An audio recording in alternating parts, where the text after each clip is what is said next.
Hello and welcome to the Daily Faded. Trump versus Biden Part 2. Before we get into that, there's a couple other things to talk about. First and most importantly, my glasses. I got these new glasses that are basically reading glasses, and I got them specifically so that I wouldn't have to do this while I do my show, because my glasses are progressives. But the problem is, whatever kind of coating I got, there's massive reflectivity in these glasses, and it looks like I have purple eyeballs. So let me know what you think of my purple eyeballs.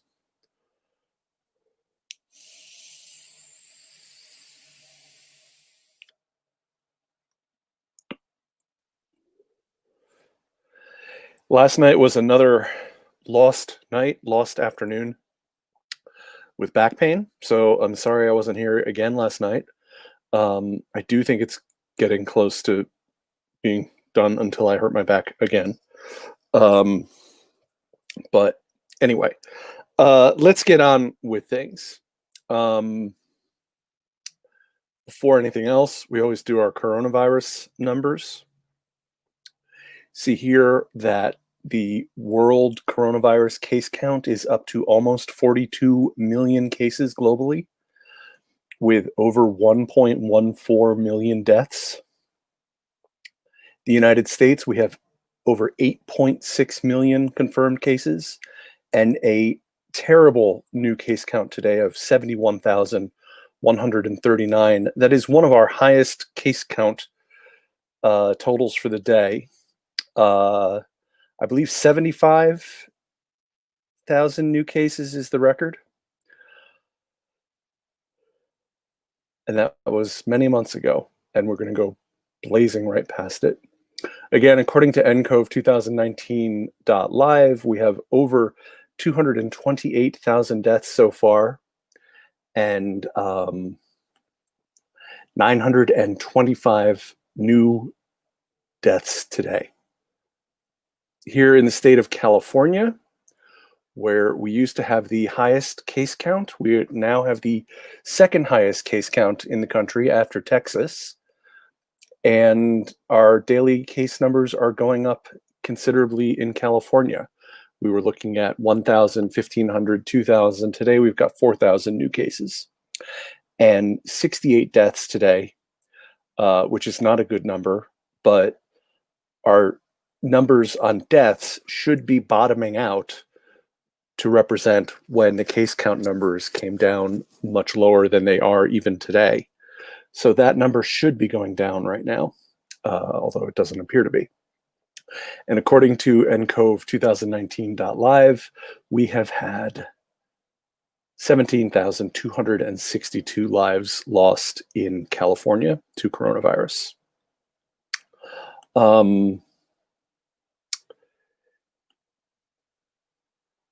Things are getting worse with the coronavirus. Things are getting worse. Joe Biden said tonight in the debate that we're facing a dark winter, and he was right. Sagar Enjeti has referred to the winter of 32-33. In November of that year, I believe, they voted out Herbert Hoover, but FDR was not inaugurated until March. So they actually had to have 5 more months of Herbert Hoover as people were dying and starving and freezing in the worst American winter in history, the most suffering in any American winter, the most people suffering. And I think we're headed for exactly that kind of winter now. Now, all of it's going to depend on what our government does, and Donald Trump is doing nothing. So what will Joe Biden do? I don't know. We'll see. He has promised economic stimulus, which Trump cannot get done, although I do blame Pelosi a little bit as well. But most of the blame is on Trump and Mitch McConnell, by far. By far.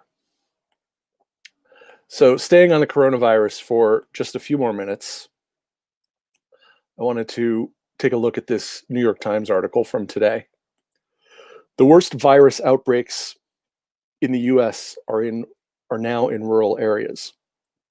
And if you see the graph here, it shows new reported cases by day in the United States. I suspect that is a per capita number, but I'm not sure. Yes, it is 200 per million. So you can see that rural areas are now considerably worse off than metro areas, looking at this graph. The coronavirus was slow to come to Foster County, North Dakota, a community of just over 3,000 people in the eastern part of the state. I have to smoke a little bit. I hope you'll join me, have a drink, have a milk. By the way, thank you to all of my subscribers, and thank you to everyone who's watching, and thank you to my Patreon patrons. I can't do this without you guys. It means the world to me. Thank you.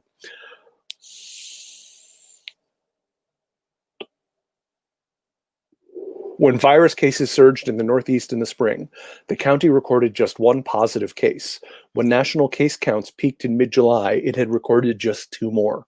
But by Tuesday, about 1 in every 20 residents had tested positive for the virus. More than half of those cases were reported in the past 2 weeks. Most of the worst outbreaks in the United States right now are in rural places like Foster County. Where earlier peaks saw virus cases concentrated mainly in cities and suburbs, the current surge is the most geographically dispersed yet, and it is hitting hard remote counties that often lack a hospital or other critical healthcare resources. And by the way, what is the reason why remote counties lack hospital or other critical healthcare resources? Because we don't have single payer. Because we don't put money into a public healthcare system, we don't ensure that everyone has the care that they need, including in remote places in this country. We need a national priority to provide quality, high quality healthcare to every American, That means making sure there are hospitals and healthcare resources wherever they're needed, including in the most rural and remote of places. Since late summer, per capita case and death rates in rural areas have outpaced those in metropolitan areas. Here's new reported deaths by day in the United States, 7-day average. And of course, you can see again, looking at that graph, that things have gotten considerably worse for rural areas. The total number of coronavirus cases and deaths in rural places remains smaller than those in cities because of the comparatively low population in rural areas, but the rural share of the virus burden has grown over time. Now about 1 in 4 deaths from the virus is recorded in a rural county. That stands in contrast to March and April, when almost every death was in a metropolitan area, as the virus tore through the Northeast after early clusters in the Seattle area and populous parts of California. These maps show the case rates in rural areas at different points in the national outbreak. I'm going to scroll to the bottom here. Here's cases in rural areas when cases first peaked on April 10th. And as you can see, this is only rural areas. Urban areas have been taken out of this map. And what you can see is that there wasn't a lot, except for a couple of clusters, meatpacking plants in Iowa, for example. So then we fast forward to July 19th. Cases in rural areas when cases peaked over the summer. And as we see, more and more rural counties are starting to have problems by July 19th. One area on the map that it pulls the eye to is right here, Navajo County, Arizona, where the Navajo Nation had terrible, terrible problems with the disease, is still having terrible problems with it. And then there's this other note here, the summer surge spread to many rural counties in the South, which clearly it did. And now fast forward to now, here's cases in rural areas as of October 20th. And as we can see, all of the upper Midwest is a wreck. The Dakotas are a wreck, Montana, Idaho. And then all throughout here, all here in the Midwest, up here in Michigan, it's not good.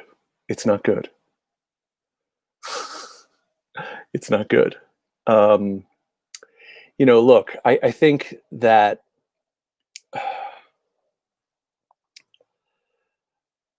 Another way of looking at this, which I don't think is necessarily the right way to look at it, but from a public health perspective, might be indicative of something, is that blue states were hit hardest earliest. And then after blue states put strong mitigation techniques into effect, including longer lockdowns, although they came out of their lockdowns too early, we came out of our lockdown in California too early. But if you look at red states versus blue states, and it doesn't matter, any COVID death is a COVID death. I don't want Republicans dying of COVID-19. What I want Republicans to do is recognize the science and wear a mask and practice social distancing. That's what I want them to do. What I want Republicans to do is I want them to understand that the only road to economic recovery is through public health. Public health is the means by which we restore the economy. Of course, I don't particularly want to restore the economy that we used to have because it was a horribly unequal and unjust economy. So we have to improve the economy going forward, which is one of the reasons why leftists need to vote for Joe Biden, because at least with Biden, at least we can say something. At least we can say something. Will we push Biden to the left? Will we actually get anything out of him? I don't know. I don't know. I'm not inclined to think that we will when he's looking at Republicans for his cabinet and putting Cindy McCain on his transition team. But God damn it, leftists voting for Biden are making an investment, and they're making an investment in the future of the United States. They're saying we want damage control. We want to stop what's been going on under the Trump administration. But it's also a down payment and a reflection of confidence for leftists to vote for Joe Biden. Because one of the reasons why it's okay to vote for Joe Biden, if you're disinclined to do so based on his record, is because the progressive movement is growing. The progressive movement is building. And we know that the more people hear our ideas, the more popular they are. Medicare for all, UBI, Green New Deal, legalizing marijuana, $15 an hour minimum wage, all of these ideas have majority popularity in the United States in all of the polls that are done. 87% of Democrats want Medicare for all, and Joe Biden won't run on it. So when leftists vote for Joe Biden, it's a statement. It's a statement of saying, look, I may not.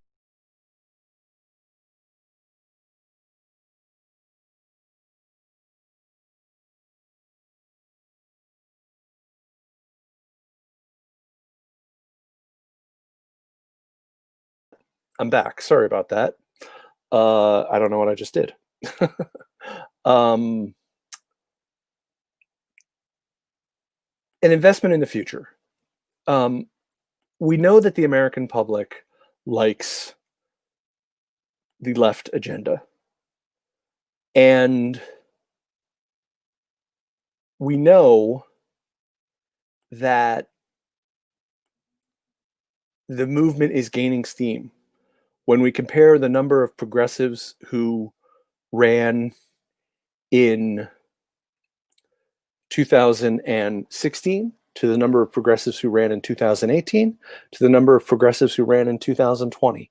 In 2016, there was no squad. In 2018, there were 7 Justice Democrats. Now there are at least 9 Justice Democrats and plenty of other young candidates who are running on the same agenda as the Justice Democrats. So the progressive movement is growing. So when I say it's an investment in the future and it's a vote of confidence, what I'm saying is we don't know today how we're going to get our agenda through. But we know that tomorrow there's going to be more of us. And we know tomorrow there's going to be more power for younger voters, more power for younger people in this country. And the agenda of the young, the agenda of millennials, the agenda of Generation Z above all else, above every other generation is a progressive agenda, you know? And look, I don't even want social democracy. I would like democratic socialism. I'd like to genuinely tear down the capital structures that pervert democracy in our country. And when I say capital structures, I'm talking about the massive piles of capital held by the wealthy ownership class, the capitalist class.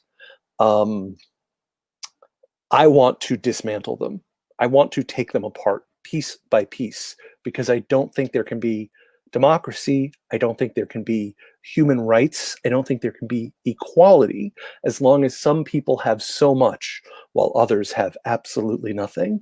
And the vast majority don't have nearly what they need.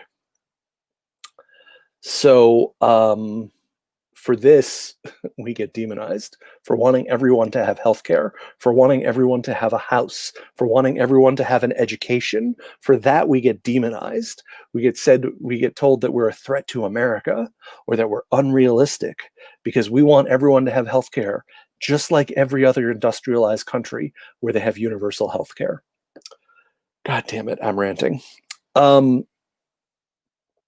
Next up, before I get to the debate, which who knows, maybe I won't even get to the debate, although it is the title of this live stream, so I probably should get to it at some point.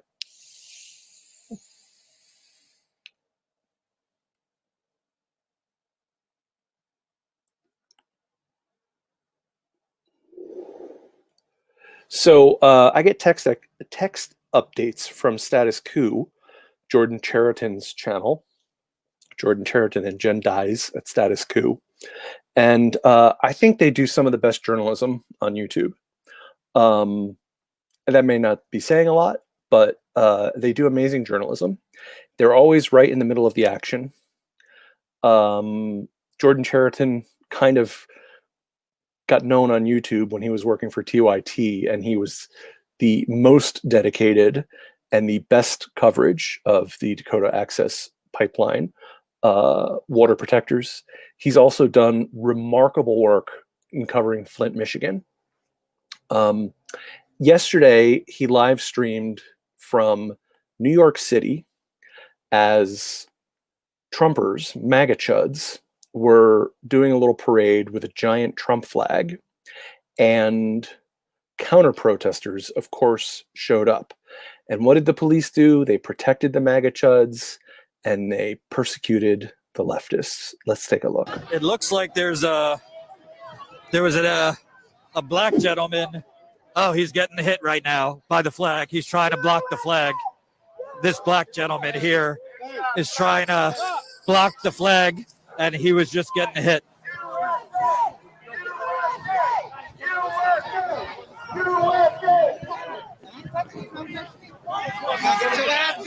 I'm telling you that now. So it seems that this black man is a counter protester trying to stop the flag from moving down the street. So far, the Trump supporters have kind of tapped him, but it looks like it could get tense here with this gentleman. And watch what happens here. Pulling on the flag right now to try and get him off. The black gentleman is saying, "Let's go, let's go." They're now chanting, "Lock him up, lock him up." This is like a lynching in New York City. It's a strong word to use, but look what happens. It's going to get physical right now. Yep. They're on the knocking ground. him to the ground. They just knocked him to the ground.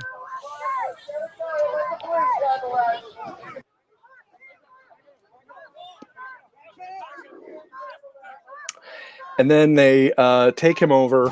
So they just basically super slammed that black man to the ground.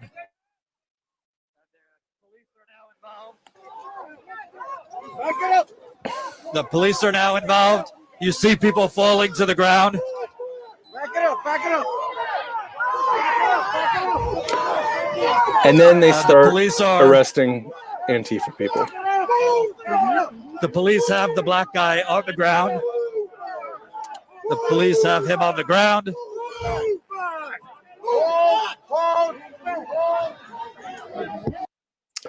Anyway, so look, that entire live stream at Status Coup is amazing. If you have time and have nothing better to do, I suggest you watch it. But there's only one of you watching me, and I know you're not going to watch it. So hey, c'est la vie. But there's a lot of other incredible stuff in there. A Trump lookalike who's acting like Trump and being a huge douchebag. A woman who seems to be threatening the crowd, saying, we're taking over. Don't fuck with us. If you fuck with the bull, you get the horns. All very aggressive language. And I think I'm burping from my vegan cupcake.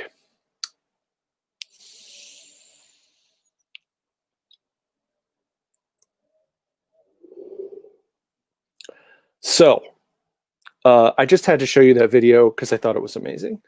And of course, it's what you expect to have happen. No consequences for violence by the Trump supporters and consequences for being a black man. Shortly after this, they start putting Antifa people down on the ground. From the angle you're looking at right here, the Antifa group is behind the camera operator.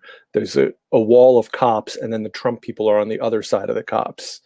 So when this is over, the camera turns and we see Antifa people first holding their umbrellas up and being pushed back by the cops who are holding up their bicycles as kind of ramming things to push them back and push them out of the way. And then within minutes, they've got the Antifa people on the ground after they did absolutely nothing. There's a camera there, nothing. They did nothing. You know, I'm sure Bill Barr will be putting them in prison very soon. Thank God for Bill Barr. He's going to save us all. Not. Excuse my cough. So I bookmarked a bunch of tweets. Too many, to tell you the truth. Some of them I'm just going to skip over when I get to them. That's not my tweets. Hold on a second here. And of course, we always start with Beth, alien uprising enthusiast, also known as bourgeois alien. And she tweeted, this was right before the debate, just saw Rahm Emanuel on my TV and screamed, "Fuck you," and scared my cat. I'd like to take this opportunity to publicly apologize to Meep. Oh, Meep. You definitely should not have to put up with. So here's just a little look at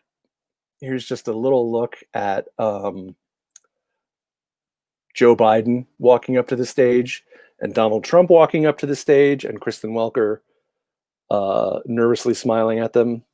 Again, Joe Biden is doing what a leader should do and wearing a mask. Please, folks, wear a mask. Whatever you do, wear a mask, goddammit.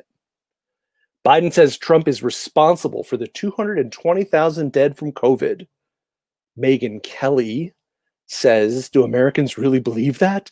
That it's Trump's fault? Why, yes, Megyn Kelly, we do think that because it is Trump's fault. A study just came out which showed that if we had to put the lockdowns in the first week of March, 190,000 lives would have been saved, Megyn Kelly. 190,000 fucking lives. So is Trump responsible for 220,000 dead? Maybe not all of them, but a vast majority of them. Trump responded to Joe Biden, I don't think we're going to have a dark winter at all. We're opening up our country. He's blinded by his own propaganda, his delusions, his madness, his arrogance.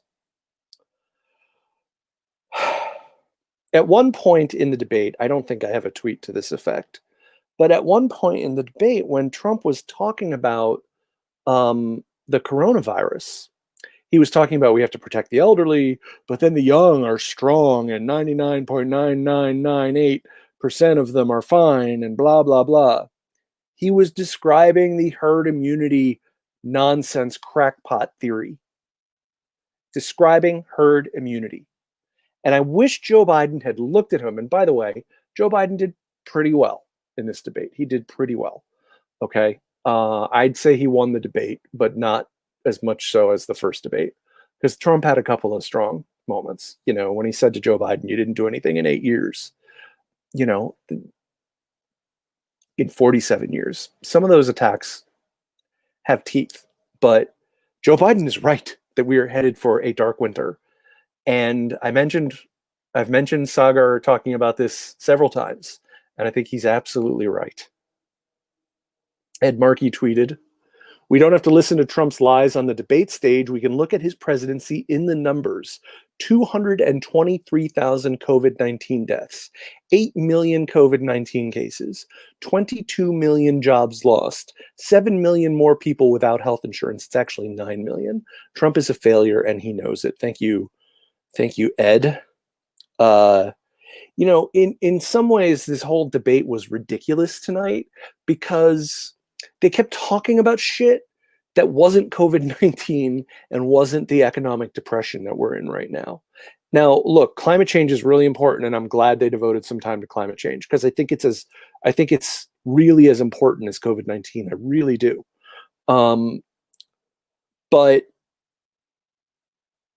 when they start talking about North Korea and nobody has anything fucking smart to say about North Korea is a trap. It's a political trap, because if you talk to Kim Jong-un, nothing happens. Evidence Donald Trump. If you don't talk to Kim Jong-un, evidence Barack Obama, nothing happens. When nothing is happening, that's a win for North Korea, because they get to build more nukes and more missiles. North Korea is a trap. It's almost not worth talking about in a debate. It's almost not worth talking about, because there is no correct answer. They're already a nuclear country. The correct answer is accept them into the nuclear club. We didn't want you here, but you made it. And then try and start doing non-proliferation deals with them. Unfortunately, Kim Jong-un is right. Kim Jong-il was right. Getting a nuke makes you a player. It just does. It just does. I don't know who's calling me. Someone's calling me from Big Sur. I'm not going to take that call. I don't know anybody in Big Sur, except for the oranges of Hieronymus Bosch. We'll skip that one. I have a lot of Beth's tweets because I think she's awesome. Why is Trump so angry about someone being in a basement? That's like 80% of his supporters.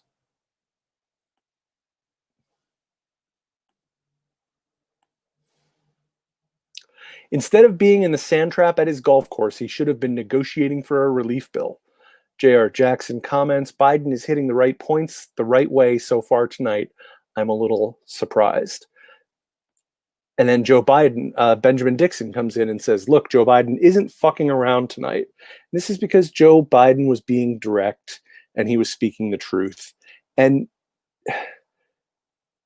I saw someone else mention on Twitter, without interruptions, Donald Trump has no cards to play. And that was really true. That's not actually what they said. That's my reinterpretation of it. But it's true. Without the interruptions, all he has is these pathetic lies. And yeah, the people who are already voting for him are going to believe them. But anyway, yeah, Ben Dixon said it. Trump literally has nothing without being able to interrupt and act like a Neanderthal. Apologies to Neanderthals. Ben Dixon said it much better than I did when I lamely reinterpreted him. You see, one of the things about being a stoner is I can't remember who said anything. So maybe it's all counterfeit, man. Maybe it's all counterfeit. Beth again. Trump talks like he's not the president. Bitch, you've been in control for 4 years. This is on you. Crystal Ball, Biden's line about blue states and red states was terrific. Basic American political rhetoric, honestly, but lands when you're up against this guy. Biden said, you know, he doesn't see states as red states and blue states. He sees them as the United States of America.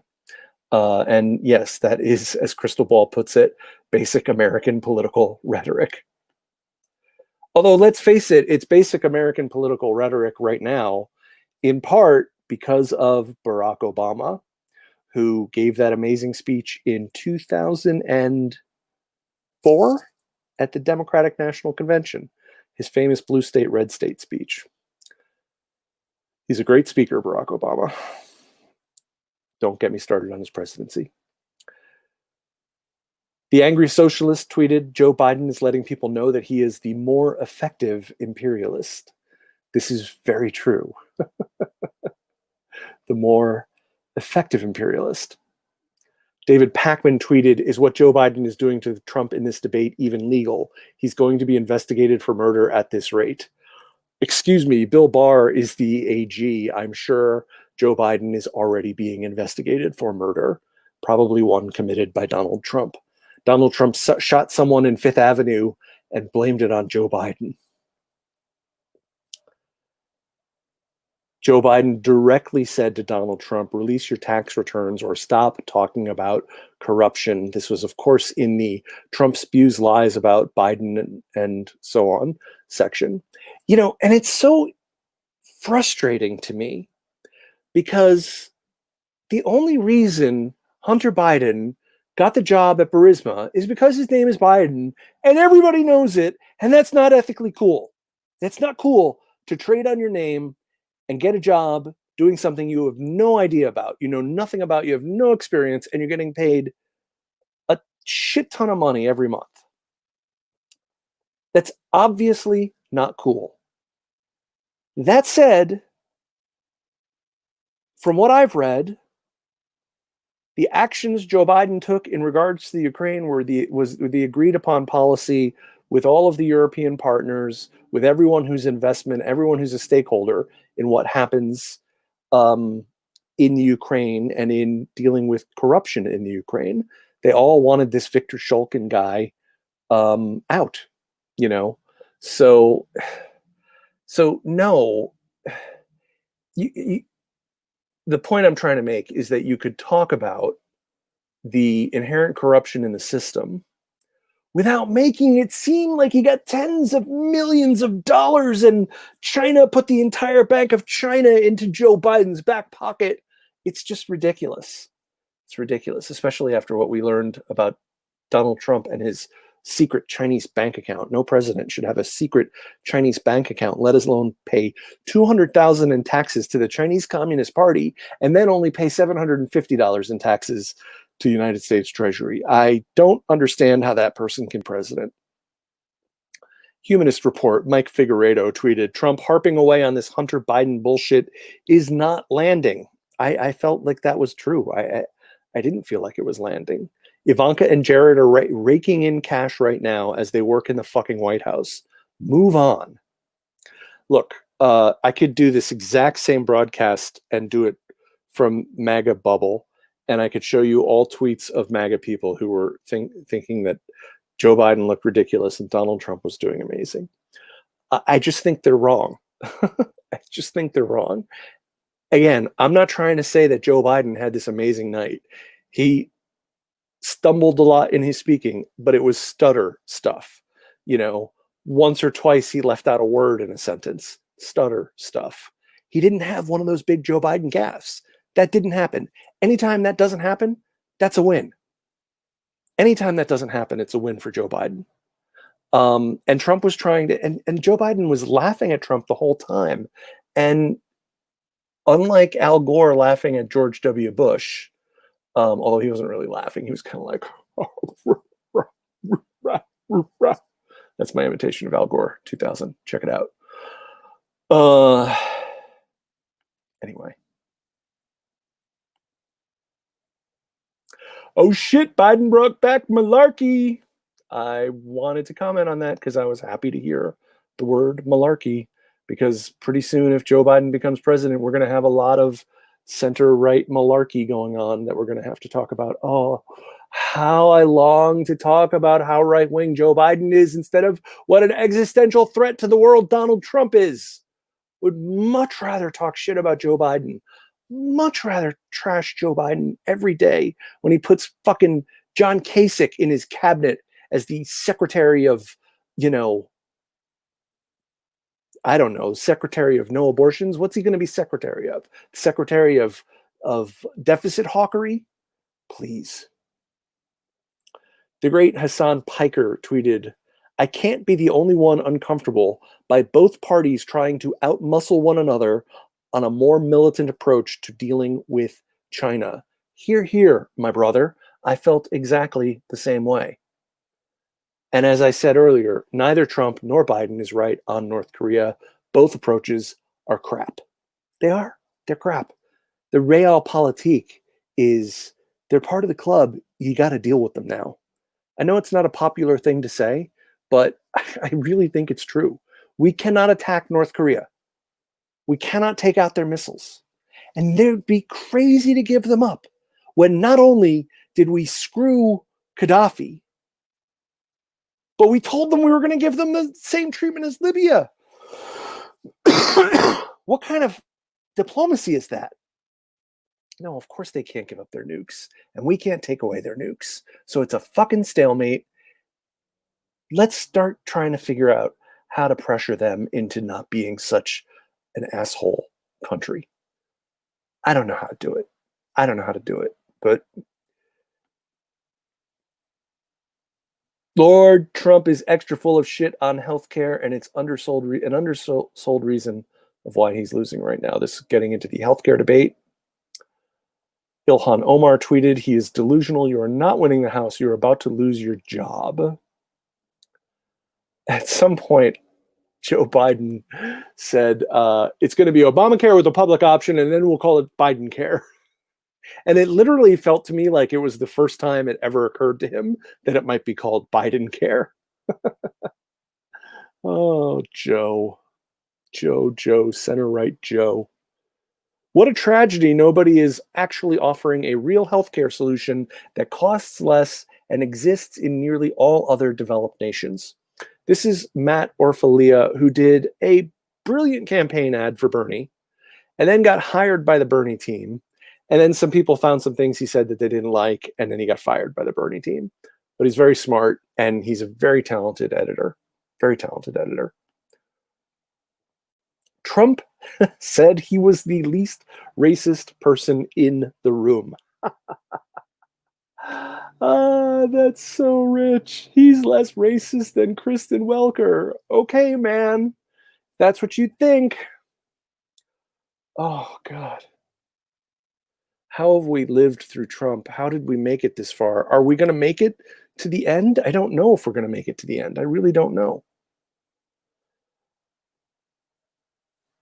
So for a while, Beth, alien uprising enthusiast at Bourgeois Alien, was really on the fence. She couldn't decide whether or not she was going to vote for Biden. I understand, because I was as well. Because even with Donald Trump being the existential threat that he is, it's really hard for me to put my name in support of Joe Biden, knowing what his career has been, and ultimately not really believing that the most left policies of his are going to come to pass. I hope I'm wrong. And if I am wrong, I will immediately credit Joe Biden for accomplishing things I did not think he was going to accomplish. I hope that that comes to pass. Joe Biden said everyone who goes to a drug court should go to rehab. I think that's a little bit of a harsh interpretation, I think it would be much better for drugs to be legal. No one should be forced into treatment because drugs should be fully legal. They should. You know it, I know it, and let's talk to it.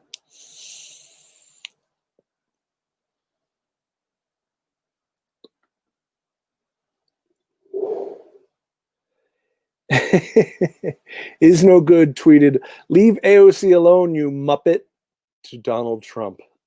And of course I quote tweeted it, "Evil muppet? No, even evil muppets are way cooler than Trump." Let's not debase muppethood by associating Trump with Muppets. Let's doubly not debase muppethood by associating Rudy Giuliani with Muppets.